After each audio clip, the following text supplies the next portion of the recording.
تم ترحيل المطرب الشعبي عصام صاصة إلى سجن الكيلو 10 ونصف في الجيزة، وذلك لتنفيذ حكم صادر ضده بالسجن لمدة 6 أشهر، وذلك بتهمة تعاطي المواد المخدرة.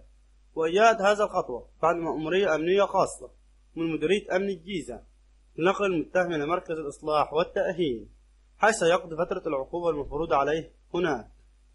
وأصدرت محكمة جنايات الجيزة حكمها بالسجن المشدد 6 أشهر على المطرب الشعبي عصام صاصة، بالإضافة إلى انقضاء الدعوى المدنية المتعلقة بقضية القتل الخطأ، وقد اتهم بقتل سائق عن طريق الخطأ نتيجة داس له على الطريق الدائري أثناء قيادته تحت تأثير المواد المخدرة.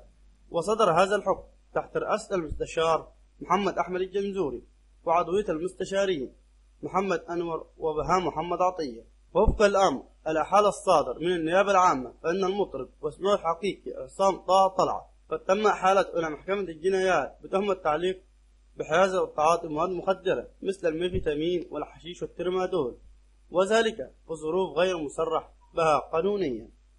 وتشير التحقيقات إلى أن عصام صاصة كان يقود سيارة تحت تأثير المخدرات، مما أدى لوقوع حادث دهس وأدى بحياة المجني عليه أحمد مفتاح محروس.